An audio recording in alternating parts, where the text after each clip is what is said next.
సింగరేణి అవినీతిలో ముఖ్యమంత్రి రేవంత్ రెడ్డి పాత్ర ఉందని మాజీ మంత్రి హరీష్ రావు ఆరోపించారు. లేని బొగ్గు నిల్వలను ఉన్నట్టు ఉప ముఖ్యమంత్రి భట్టి విక్రమార్క తప్పుడు లెక్కలు చూపించారని పేర్కొన్నారు. ఈ వ్యవహారంలో కేంద్ర మంత్రి కిషన్ రెడ్డి బాధ్యతారాహిత్యంగా వ్యవహరించారని ధ్వజమెత్తారు.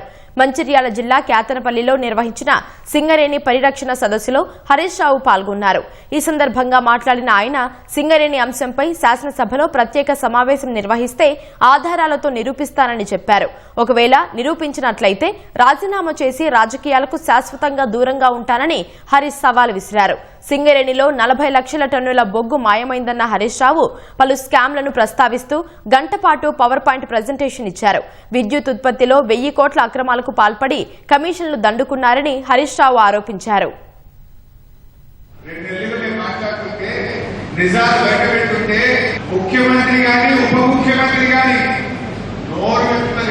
నిజంగా మేము చెప్పిన దాంట్లో అవాస్తవాలు ఉంటే తప్పుంటే ఆకాశం చేస్తే ఎగరకపోదురా? దేవుడిన దొంగ లెక్క ఎందుకు నోట్లు వస్తున్నారో కార్మికులు అర్థం చేసుకోవాలి. కార్మిక మంత్రి మాట్లాడాడు, ఉప ముఖ్యమంత్రి మాట్లాడాడు, ముఖ్యమంత్రి అసలు బెదరే ఇప్పుడు. ఎందుకంటే దీంట్లో ఈ స్కామ్